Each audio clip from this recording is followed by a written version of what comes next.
Yay! Hey everybody, welcome to Prop Live, your weekly prop and costume making Q&A session. I'm Bill, and we have a guest today. It's Jordan, one of, Hi. if not the most, you're up there. I think most people have got on at least 3 times. I don't think we've had any 4. Oh, yeah?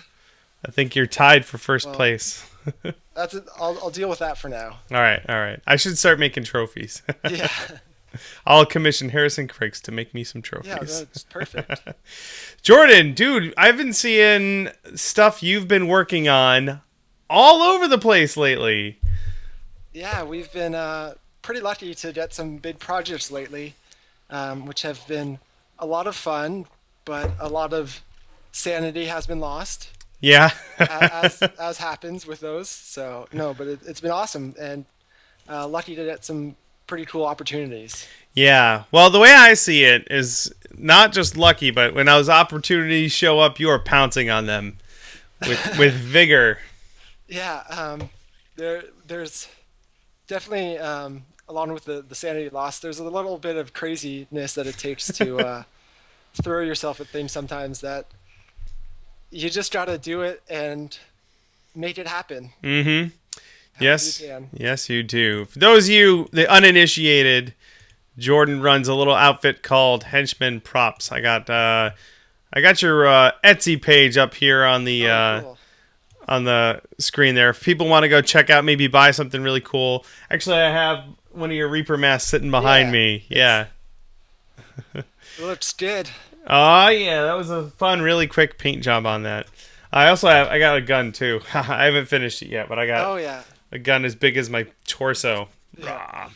And the scary thing is we had to scale that down as Yeah. video game props are often oversized. I'll tell you what, some of the other skins for Reaper too, there's some slightly different versions of this gun that look pretty Yeah. sweet. Yeah, his I don't remember the names of the skins, but he has like this kind of scarecrowy, not scarecrow, but more sinister looking skin and has like big spikes on the gun. Yeah. Such cool stuff. They're not, tell you what, they are not, we are not lacking in things to make from Overwatch, that's for No, sure. not at all. Like the character designs are easy to fall in love with. Yes, I agree. Cool, but anyway, folks should go check out Jordan's store. Look up Henchmen Props on Etsy, and we'll put a link in the show description. Because you got a bunch of cool stuff over there. Anything new in particular? Well, the Etsy store is a little it's kind of a skeleton right now. Yeah. Just with some fun emails being received of having to take things down. So no, just been doing lots of Overwatch stuff lately. Very which good. is a ton of fun. That's cool. Yeah. Well, we've been enjoying it. I'll tell you what. In particular, yesterday, the reason why I messaged you is I saw something that was really cool on the TV machine that you worked yeah. on. You guys haven't seen this on Jimmy Kimmel. They did a goofy Overwatch skit, and you made some of that stuff, didn't you? Well, we've that was actually originally most of the costume that we made for the Overwatch booth at PAX. Mm-hmm. And then we took the costume back after and did a few quick touch-ups, and then sent it over to Blizzard, and they're like, "Hey, we have this costume now. Could someone of this body type fit into it?" And of course, looking at Guillermo, he's very different proportions than Mackenzie was, who wore it at PAX. So we're like, no. So we had to basically redo a large part of it. The leggings and Yeah. jacket were pretty much, well, we had to do those again from scratch, and then all the armor pieces we pretty much reused. But Yeah, pretty cool though. It's gotta feel good to see something you made up on TV, huh? yeah, it's wild. It doesn't feel real yet, and we've been too busy to really have things set in. So Yeah, you just move on to the next project. yeah, exactly. Speaking of PAX, that was really, really cool. Just a really well executed overall idea. The characters with Uber. Yep. Was that, now I know you'd been working on other Overwatch stuff already, like the Tracer goggles and guns and everything. Was that like like, did you set out specifically to make stuff for that project, or did you just get looped in because you already had all the stuff?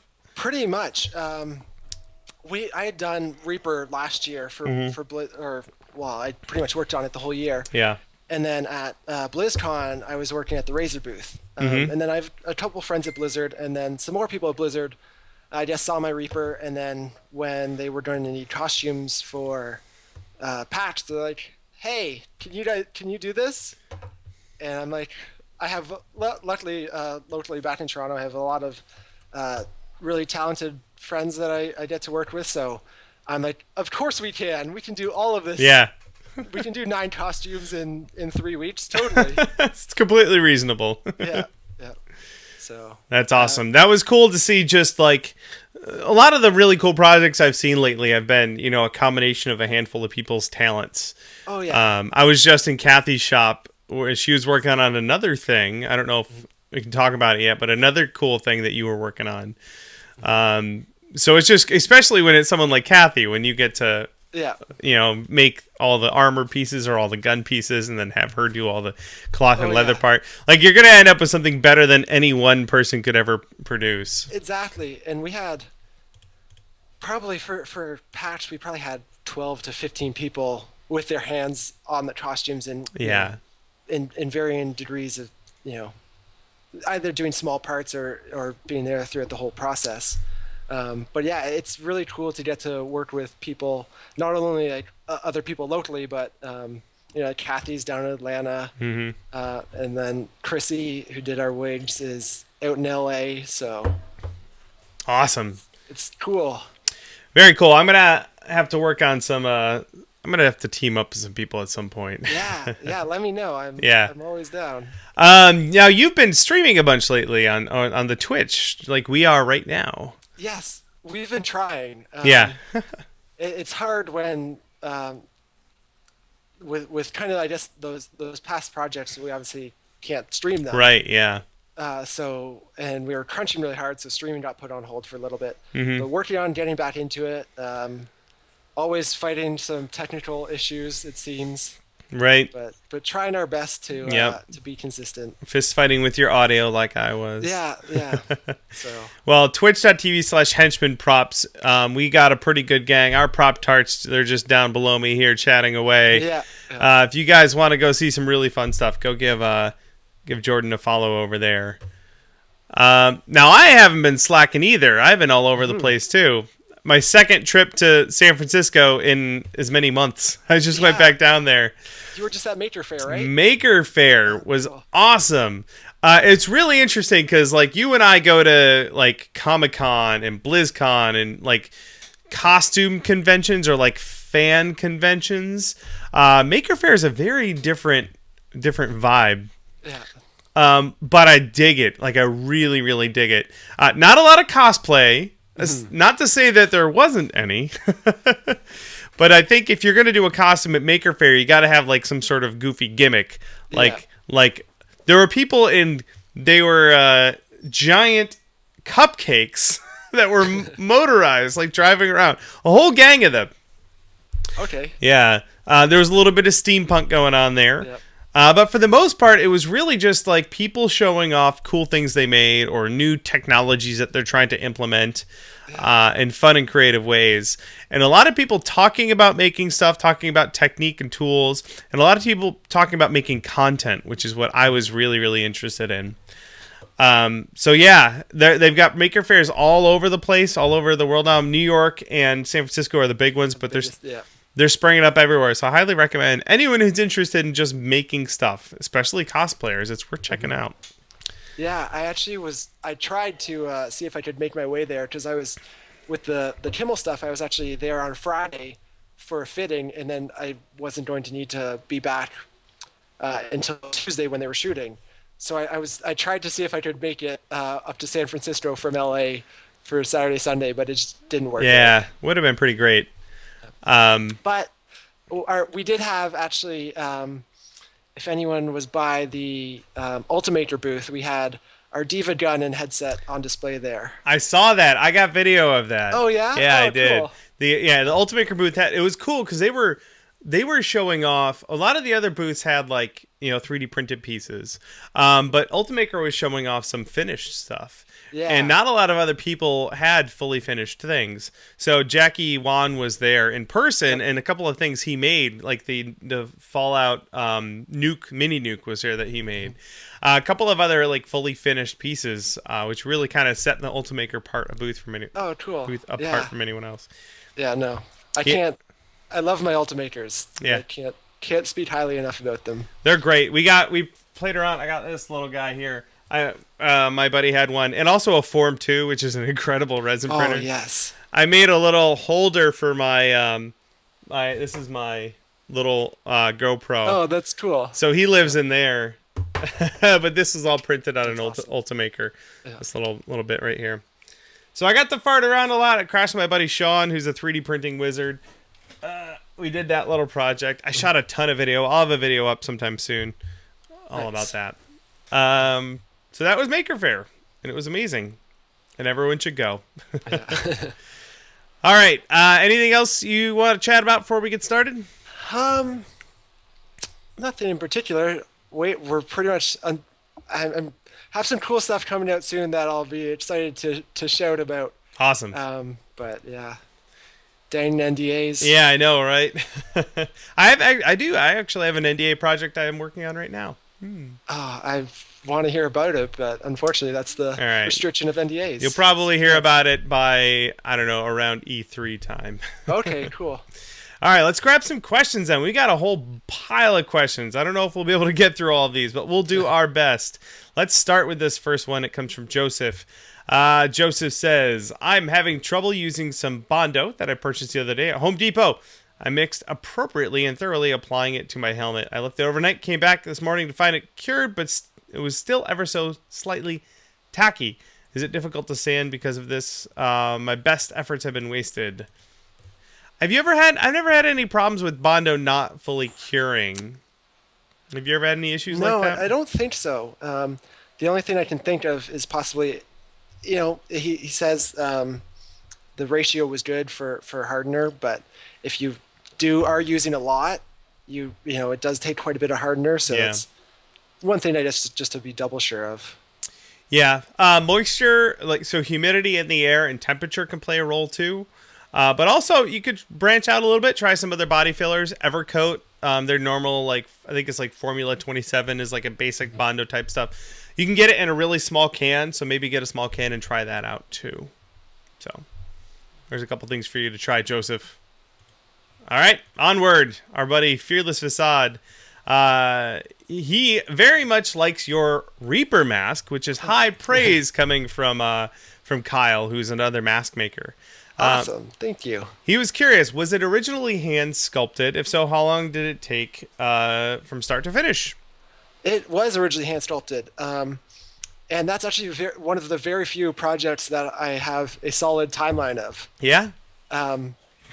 And that one actually took me total. It was 110 hours, which is kind of crazy. But yeah, so it was originally hand sculpted in clay. The majority of the time was spent doing revision for the symmetry. But yeah, so originally hand sculpted using monster clay, and then made a. I'm trying to not laugh. Yeah, so did a sculpt, actually molded and cast from that original sculpt, and then took that first cast and did more finishing work on it, and then remolded the finished first cast. So 2 molds, long process, but definitely worth it. Yeah, I like. I'm not great at hand sculpting, so doing a junk mold and then being able to do more hard surface refinement on a casting is definitely my speed. Yeah, no, it helps a lot. Our mold actually just 2 days ago finally bit the dust. So I'll have to do a new one. Make a new one. Yeah. All right. Thank you, Fearless Facade. Great question. Let's press forward. Corium9 says, prop makers use your hands a lot. I also imagine most of us spend an incredible amount of time sitting at a desk in front of a computer. That's true. I spent most of today reading emails. What ways do you keep those precious things at the end of your arms from developing things like carpal tunnel, repetitive stress syndrome, anything like that? I don't know. I don't really put a lot of thought into it. Yeah. Me neither. Lucky enough that I haven't had to. Fingers crossed. I spent a lot more time in front of a computer in past years, and I haven't developed anything like that. Mm-hmm. Like I had a desk job for 4 years, literally in front of a computer for 8 hours a day. And before that, when I was a 3D modeler, that's all I did all day, every day. And I also played World of Warcraft every day. And my wrists are still okay. Yeah.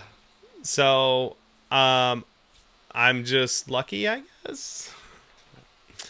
Maybe stretch every few minutes, get up and stretch your wrists. I don't know. Talk to a physical therapist, maybe.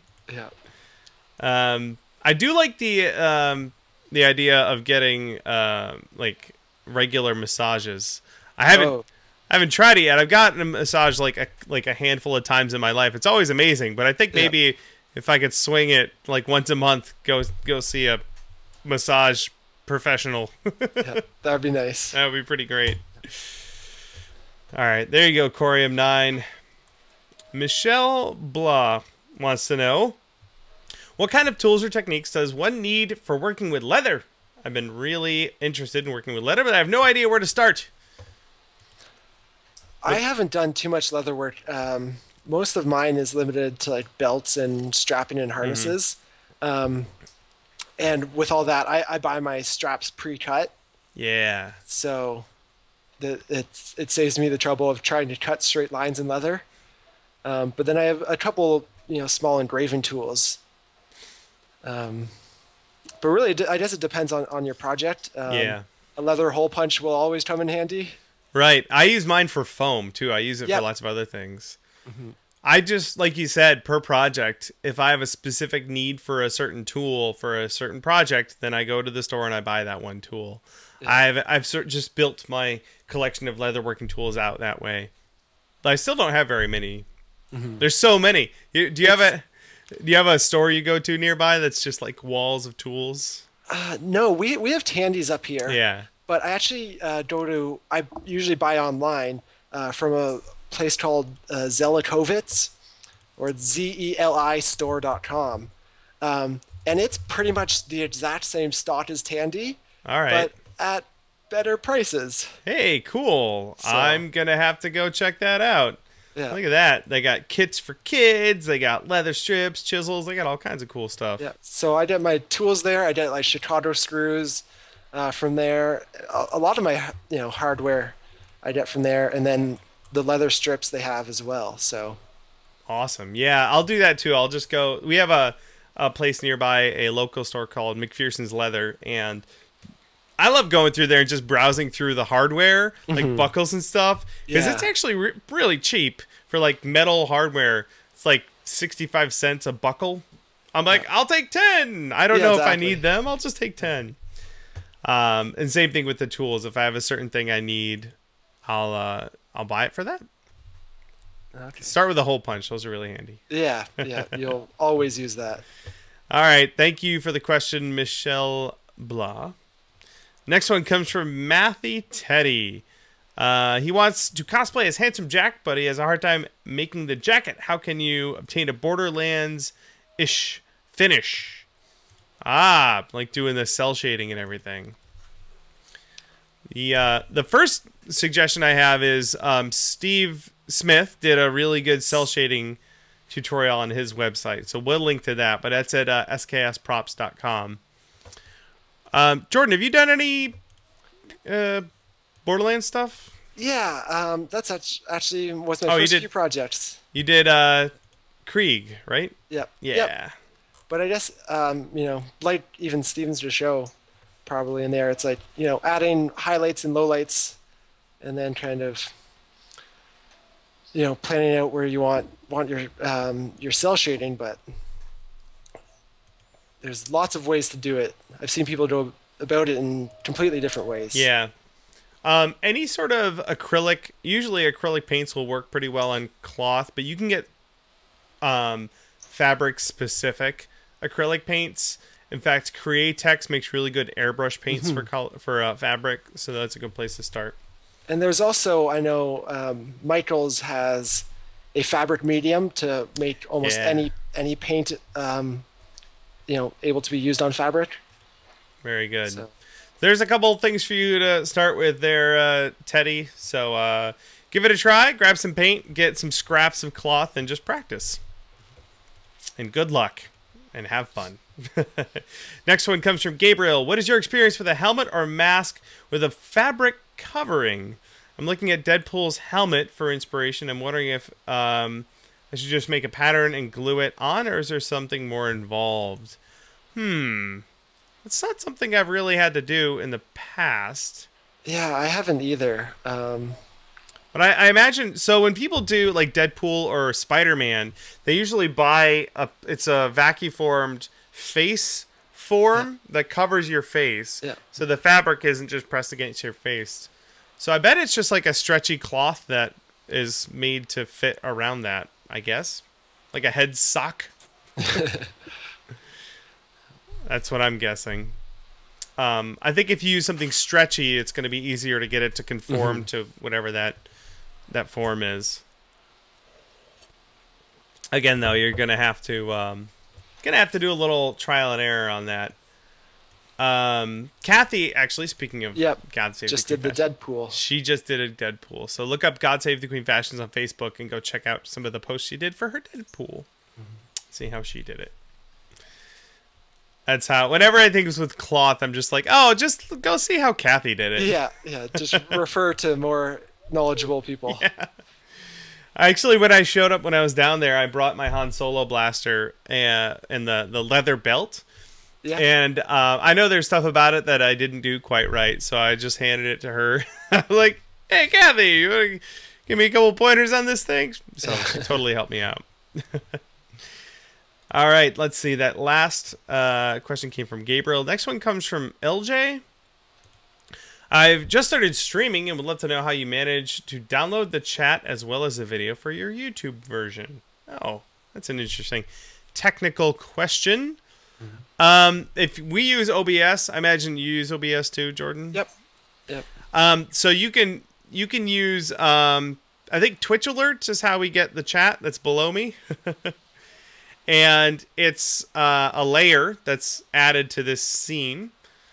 And then when it gets streamed, that shows up, and then you can export that stream once you're done over to YouTube, and the chat down there will be embedded in the video. So that's kind of technically how that works. But there's crap tons of like how to use OBS to stream on Twitch tutorials on YouTube. So those are all worth checking out. Yeah, OBS is its own beast. Yes, it is. And there's 2 different versions just to make it confusing for everybody. I'm currently using OBS for the Mac. Whatever one that is. I don't know. All right, LJ, good luck with your live streaming. Next one comes from Revolt Cosplay. I'm starting a yellow lantern scarecrow, and I want to make a scythe out of yellow acrylic to emulate the yellow light construct. I plan on cutting the blade from a yellow acrylic sheet and attaching it to a 4-foot rod. What is a good way to attach this without taking away from the translucent look of the prop? That is a very good question. It's hard to picture exactly how it will mount, so it's always hard to see without knowing the design. I saw something the other day that made total sense. Someone was making something out of ABS and PVC, and they make ABS to PVC cement. Oh, cool. Yeah, I didn't even know that. Yeah. But there is, let me see. I just quickly looked up a thing. There are glue specific for PVC. Let's see here. But I don't know. There's something called Weld-On PVC vinyl plastic glue. That might work. I'll put a link to this in the show notes. But it's let's see, eplastics.com is a place that has a huge list of a whole bunch of different types of types of adhesives. So if you're going to, the reason why I say PVC in particular is if you're going to make that rod out of PVC pipe, you could glue that straight to your acrylic, and hopefully that would work. So there you go. Sorry, that's a little bit of a roundabout solution there, but there are as many adhesives as there are materials under the sun. What are your go-to glues for most things? As with pretty much everyone I know, I'm a huge fan of barge. Yep. Especially for foam. But the standards: super glue, hot glue when it doesn't need to be clean. Yep. And what else? And 5-minute epoxy for me. I like that stuff. Yeah. Yep. All right, there you go, Revolt Cosplay. That's a tricky one there. Good luck. You're gonna have to do a little bit of testing to figure out what'll work best. Lee here has a question for us. What are some good tips or pointers on non-electric aspects of lighting a costume? I see a ton of wiring tutorials, but very few on how to plan, where to put the batteries or access panels. Ooh, that's a good one. Some of the ones you've got there have some cool lighting solutions. You want to go into that? Yeah, it's always just seeing what you can make work with the design. So for tracers guns, we cast the guns in halves. So we could initially put the lights in, but then with needing to get access to the battery, we had to figure out a way to, I guess, get in there once the halves were attached. So, and Tracer's gun actually has little side caps that pop out when she reloads. So we actually used the side caps and made them removable so that we could then get our fingers in there and pull out and switch batteries. And are those just held in with magnets? They are actually, I have these weird screw things. So we cast basically a nut into each cap, and so it has caps on both sides. And then we have just a double-ended bolt in the middle, and they'll just screw into each other over the holes. Oh, cool. Yeah, it's hard to explain without a picture. But yeah, I have the picture of you just Tracer's gun up on there right now. Yeah, but like you said, each prop kind of poses its own challenges as far as figuring out where all that stuff can go. Actually, I have a picture here. There we go. I have found a picture on your Facebook page of the guns in their halves with a hole right through the middle of it. Yeah. So. Yeah, there you go. Yeah, the side caps just sit over top. Mm-hmm. And yeah. There you go. Screw in and stay in place. I've done similar stuff with, actually, I don't have them here, but I had the Carnifex gun from Mass Effect. It's got 2 barrels, and in the bottom barrel on a casting, I just drilled it out with a Forstner bit, and then I put a flashlight in there, and then I left the button and the unscrew for the battery sticking out the front of the gun. I put a PVC pipe around it so it looked like a barrel. Yep. And then I just redirected the LEDs out for the lights on the side so that the gun had lights, and then I could just push in the end of the barrel and it would turn them on, and I could unscrew the barrel to replace the batteries. As little electronics work as possible. I just used a flashlight. Well, yeah, it's always whatever you can make work, as easy as possible is often, the less complex, the better. Yeah. Because then the less things can go wrong. Yep. There you go, Lee. Good luck with your lighting solution. Next question comes from Wade. I find that when I'm in the shop, I get in the zone, and at the end of the day, I have a cool thing, but no pictures of the process, and I can't think of anything to write about. How do you remember to take pictures or write good work in progresses? You can set a timer, I guess. Just a timer on your phone that goes off that says, take a picture. I am probably the worst person to answer this question. Yeah? Are you just like, at the end of the day, you're like, it's done, and you just take a picture? Yeah, pretty much.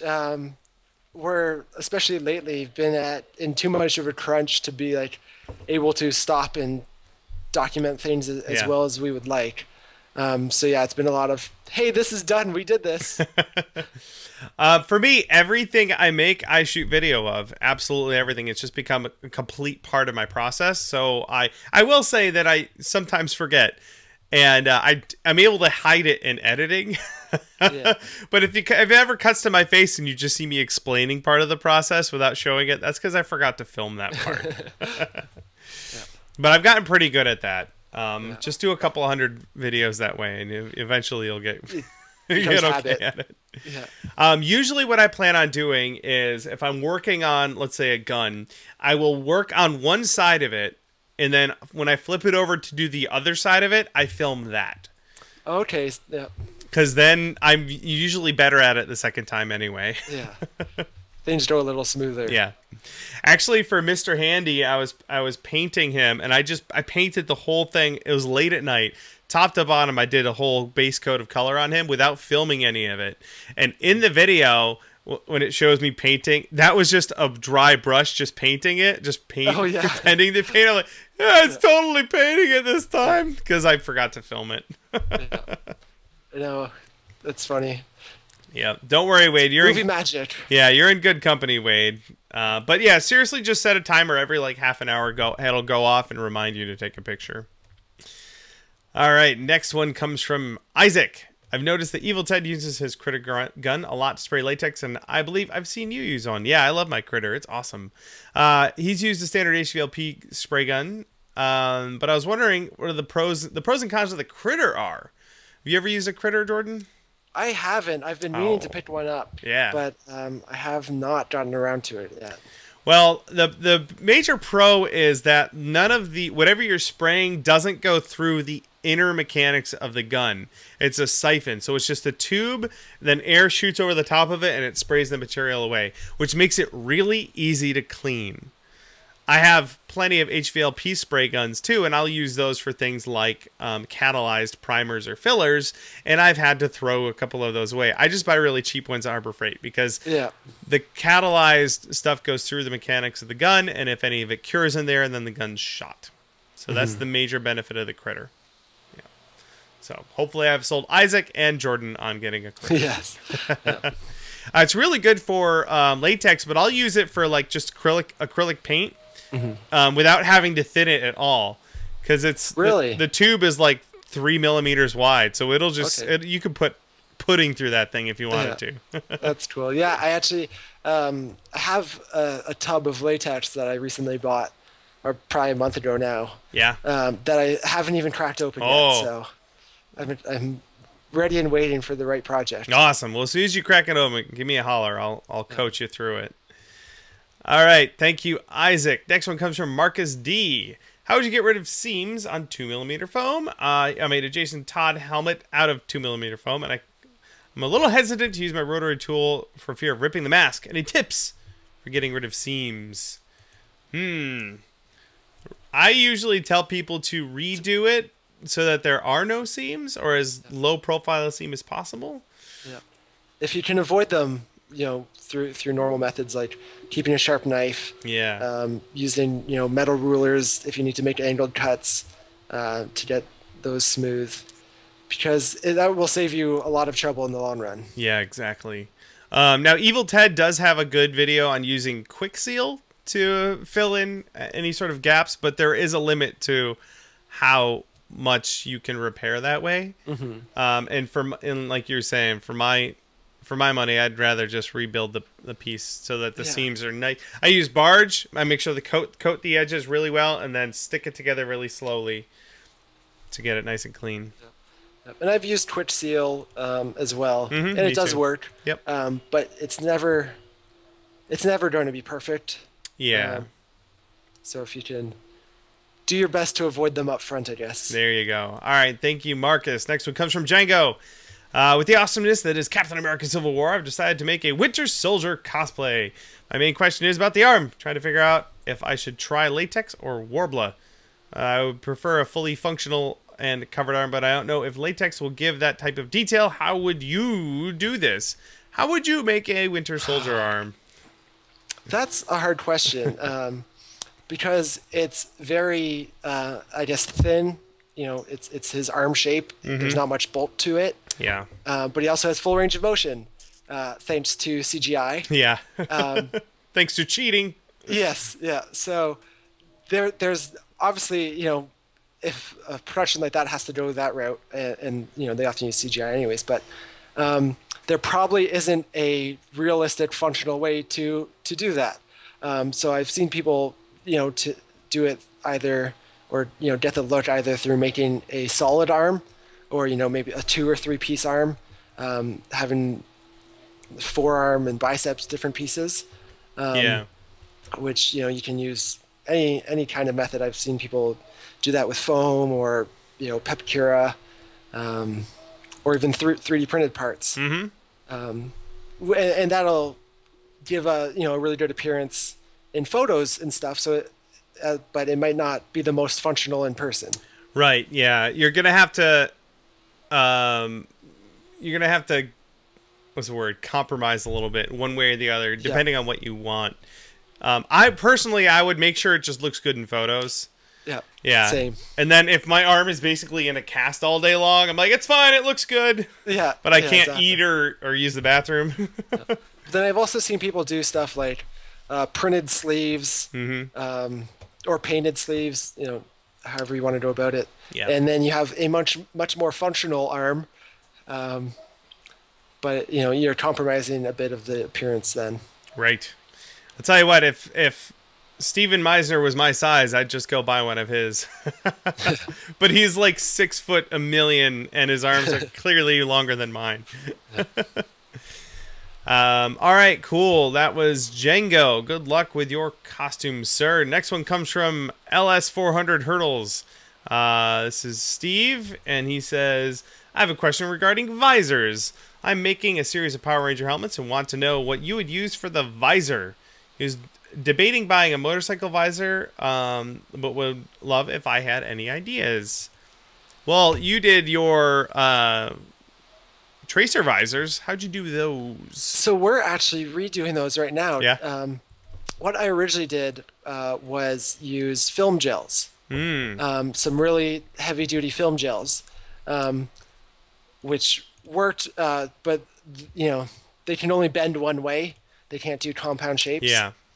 So we're actually in the process. Actually, this morning or today, we've been working on a buck for the lens to vacuum form them.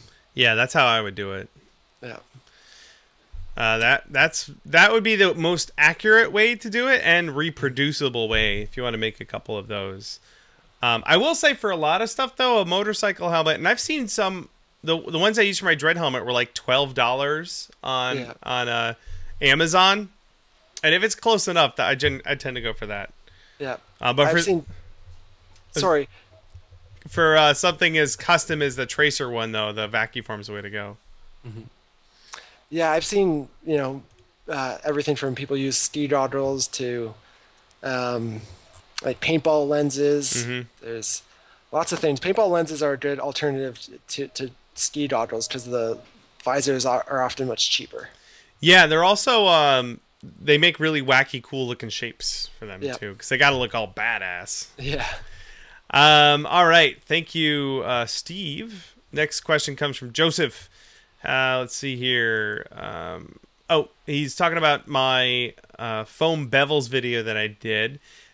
Talking about power tools and machines. If I were only to get one power tool, which one would be the best to get perfect clean bevels and use as an alternative to cutting out large shapes, as opposed to using a knife?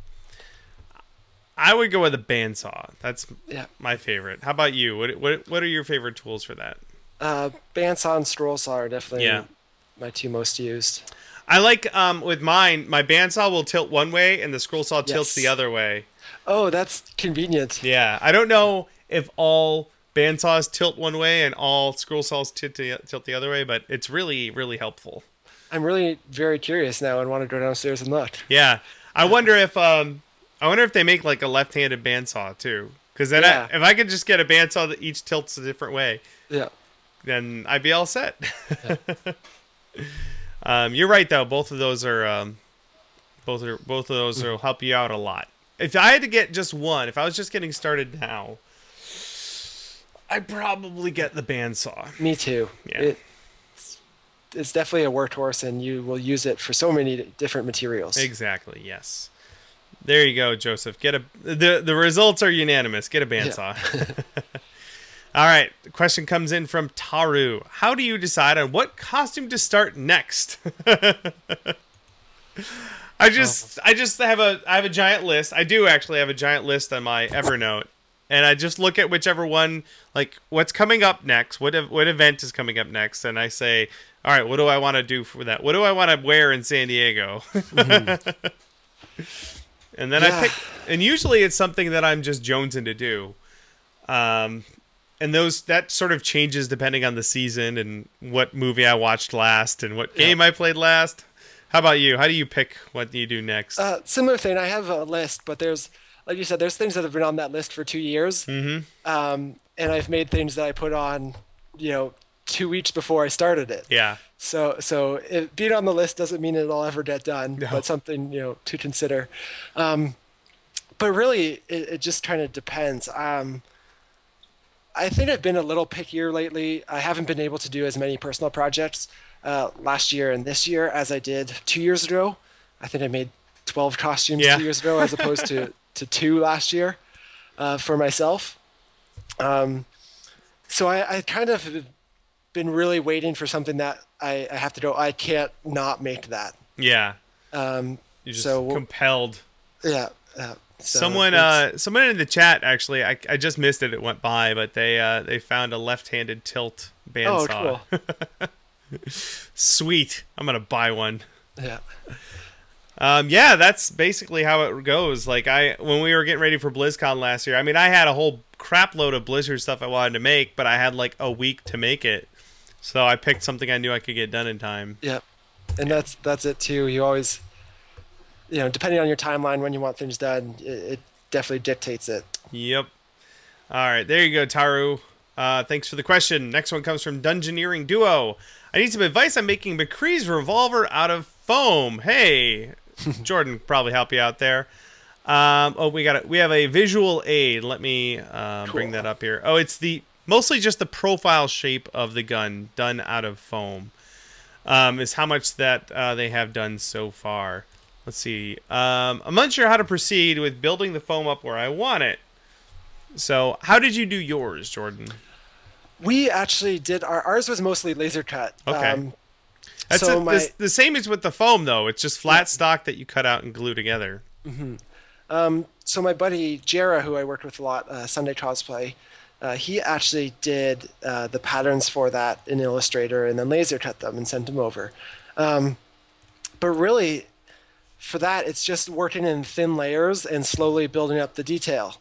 I wish I had one. I have a gun downstairs to be easier to show.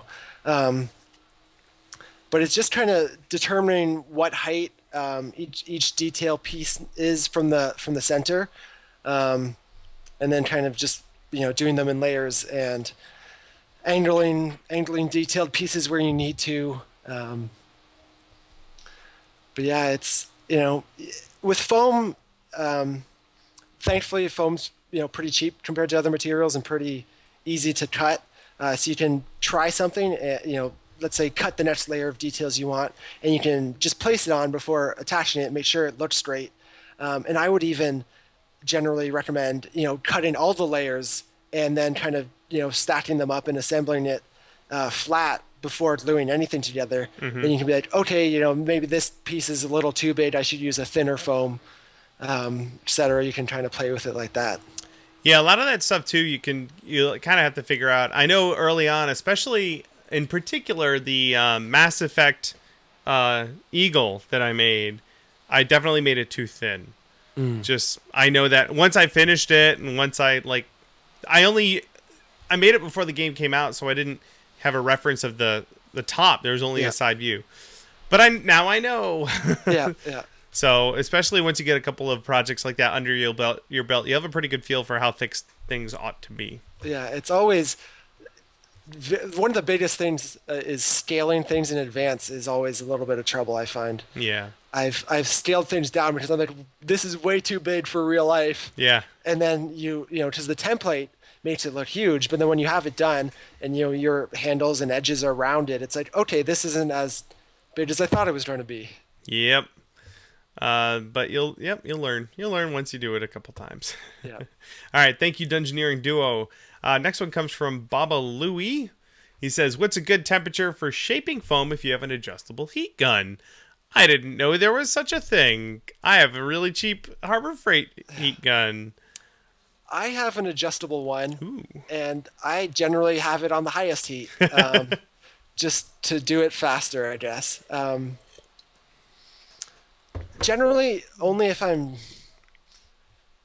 I can't think if I ever. I know I turn it down, but I don't know if I ever do that with foam. Maybe if I'm. Yeah, generally I'll just use the highest heat and blast it, and then if I want a compound shape, I'm gonna throw it in a bowl or something to get that, and that works better the warmer it is. Mm-hmm.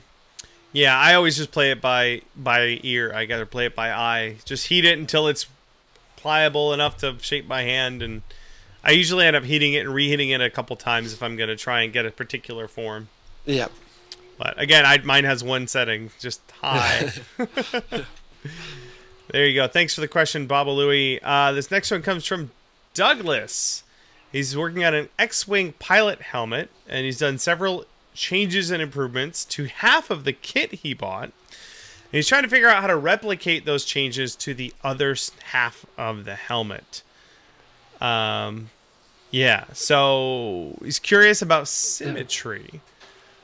One thing, or a couple things that I've done, and with the Reaper mask in particular, is I've seen people use like laser levels and different things to kind of have a projection on the mask of how things align. But one thing you can do is take a picture, and this is what I did: take a picture straight on, or as straight on as you can, throw it in Photoshop, and kind of adjust it, and then just throw grid lines over top. And especially, on certain details to make sure like the eyebrows line up, or one's, you'll find one's a little lower, one's a little higher, or, depending on the design. An earpiece is a little, thicker on one side, and doesn't come out as much on the other. So that's one good thing. And then that will help with shape and proportions. Mm-hmm. But in terms of if you have like a detail on the side and you want to replicate that exact shape, to the other side, what you can do is just use like masking or painter's tape and tape over that piece, and then kind of trace the edge or whatever, and then pull that off, cut it out, and either transfer it to cardstock or something. Mm-hmm. But then you have a template to make the other side. Yes, that's a really good idea. What I'll add to that and say, if whenever I'm making, like if I'm making a gun and I want a piece on either side to be symmetrical, I'll layer the flat stock together and cut those out at the same time so that they're identical. I know that can't always be the case with a rounded helmet shape, but that's one thing you can do. Also, if you take a picture of the thing you're working on and then flip the picture upside down, then you're not looking at what the final thing is. You're more likely to notice surface features if you forget that it's a face or a helmet. So actually just flip the picture upside down and look at it that way, and the changes will be a lot more obvious. Yeah, that's a good one. Thank you, Douglas, and good luck with your helmet. Let's see, still have a bunch more questions. We're going to cruise through as many as we can in the next 10 minutes. Next one comes from John. He's thinking of making a Dr. Fate helmet out of EVA foam and then cold casting it to get a metallic shine. Saw your video saying that molding EVA is really tough. Any suggestions to get the look I'm aiming for? I've molded EVA a bunch, but it depends. It's going to be hard to get a really nice finish with EVA. I've done it on generally like shin armor and different things like that don't need to be super clean, but it still comes out well, and you can paint it and get a really good look with it. The trouble, I think, the biggest trouble with doing something like a helmet out of foam is making the original really smooth and getting clean seams is I guess the biggest challenge and priority. Yeah. So Dr. Fate's helmet is very, very smooth, and it looks like it's meant to be a gold chrome finish on there. And it's not to say you can't do that in EVA and then mold it, but what you're gonna have to do is seal it with something that you can sand to a really, really high shine before you mold it. So like an Epsilon epoxy, many layers of it so that you have enough of a surface there to really sand it down. And if you're going to do that, I would recommend starting with something like Pepakura and fiberglass instead of using foam. Yes, I would agree 100%. Yeah. But you can, I mean, we've done stuff like that. Our Draugr helmets started as foam. And then we just fiberglassed them and did all the finishing work on top of it. Mm-hmm. Mostly we did that because actually Brittany basically made Pepakura files out of the 3D helmet models that she made. To do that, we just used Pepakura and foam as the base. But then again, we made a hard shell on the outside using fiberglass so that we could get a lot of really good finishing work on top of it. Yeah. It's really going to come down to how much work you put into sanding and finishing a nice shell on that. So there you go, John. You got a lot of work ahead of you. Good luck. All right. Robin says, have you ever tested a razor-edged bandsaw blade? If so, what's your opinion? I'd like to think a straight-edge band knife is far superior and the cleanest cut possible, since there are no teeth.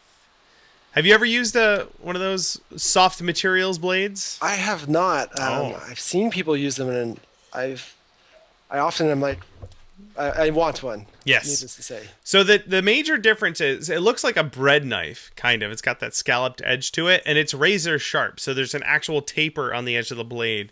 Metal cutting blades or wood cutting blades don't have that. They have teeth that just gouge out. Yeah, so it does remove material. What I've found is that the razor sharp bandsaw blade is terrifying. It's just trying to put that thing on because it's razor sharp. But because it doesn't remove material, a lot of times I'm using the bandsaw to run foam through at a bevel against the fence. And because it's not removing material, it will actually cause a lot of friction.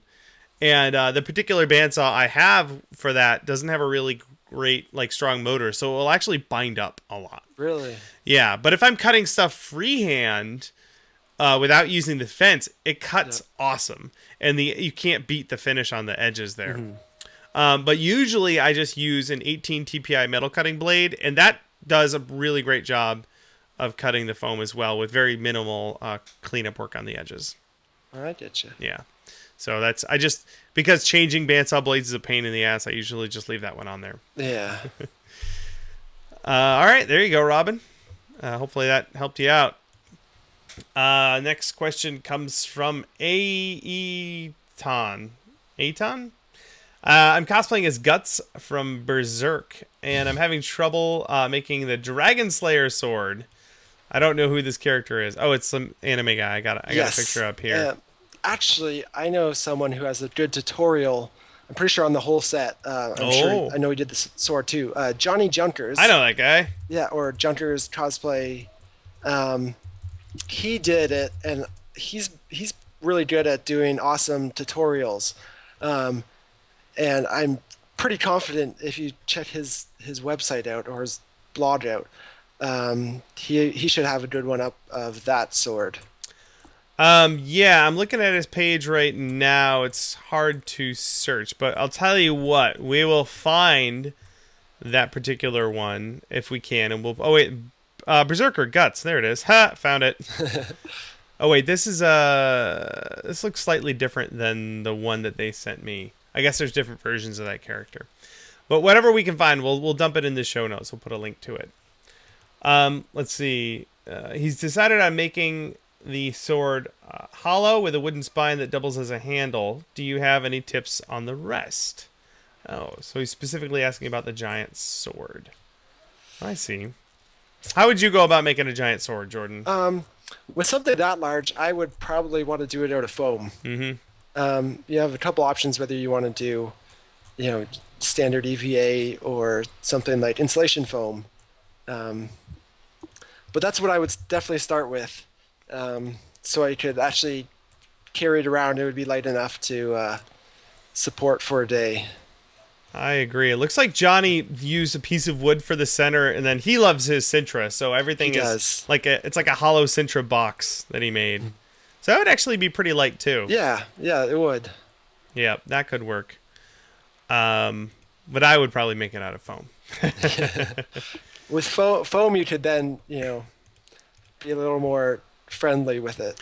Yeah, I would do mine in EVA so it's nice and squishy, and then coat it in latex so it'll be durable, and then you can bonk people with it and not going to get hurt. There you go. Aton, have fun with that one. Big old giant sword. All right, speaking of giant swords, you see the giant knife that Harrison's working on? Oh yeah, yes, I did. That's bonkers. It is, but it looks really cool. It won't even. It's so big it won't fit in his paint booth. Oh gosh. All right. Here's one from Matt. We'll take this maybe one or two more questions here. Matt wants to know, I almost always see you cast things in resin. Do you have any advice about casting casting parts out of silicone? That's a complicated procedure, because if you pour silicone into your silicone mold, it'll turn into one giant block of silicone. Yes. I actually, one of my very first mold ever, actually, for a prop, at least, I did the 1999 version of Robin's mask from Batman and Robin. Yeah. And this is before I knew very much at all. So I did, a standard mold with your, rebound 25, and then I think I did a mold. And then before trying to cast I used Dragon Skin actually to cast, but before trying that, thankfully, I looked up, what I needed to do. And ease release, mold release, which typically, you'll want to use it with your molds, even in resin casting. That actually works to prevent silicones from binding to each other. Yes. You'll use the same thing when you're making a 2-part mold, so your halves of the mold don't attach. But that also, it might not be the best way to do it, but it is a way. It'll work, yeah. Yeah. I don't know. I would be so nervous. I know it's totally possible. Yeah. But I would be really nervous about that. Yeah. I've done, I think, probably easily 30 pulls before I retired that mold. Very good. And I'm sure I did, one or two with forgetting to spray, but because it had that buildup from previous ones, it never had too much of an issue. You got to be a little slow pulling it out, because it won't come out as freely as resin will. But I've poured urethane rubber into a silicone mold. I did that. Actually, I did a Robin mask that way. Okay. That worked out just fine. But also, I mean, if you look at actually Tested has a really good video from Immortal Masks. Their masks are all silicone, and they go into epoxy molds. So epoxy and fiberglass molds. So that's, if I had a piece that I was going to do a lot of casting out of silicone, I would make an epoxy mold the way Frank Ippolito does it. Yeah. Yeah. Typically, the kind of standard rule is if you're casting something hard, you want the mold to be soft. If you're casting something soft, you want the mold to be hard. Or rigid material. That's a good rule of thumb. Awesome. Thank you, Matt, for the question. And I think that's about it. We're at an hour long. Thank you, everyone, for sending your wonderful questions. Your questions give us content for this show. Yes, so without you, we would have no show. So thank you, everyone. Thanks to the chat, our loyal prop tarts down there. If you are new to the show and you want to check it out, just go to twitch.tv/punishedprops, where we do this every single week. Thank you, Jordan, for hanging out with us for the last hour. It's been a pleasure, sir, as always. Anything in particular you want to send people towards? Not yet. Just keep an eye out. I will say, over the next couple weeks, I think we'll be able to post about some other cool stuff we got to do. So awesome. Well, in that case, everyone should head on over to Facebook, look up Henchmen Props, and give him a like, so you don't miss whatever the fancy cool thing is that you've been talking about. And then of course keep an eye on our page for the fancy thing I can't talk about. Yeah. It's sad, but it's fun too when we finally get to release those things. Yep. All right, cool. Well, thanks again for watching, everyone. We'll see you all next week for another exciting edition of Prop Live. Till then. Goodbye. Bye, everybody. Yay.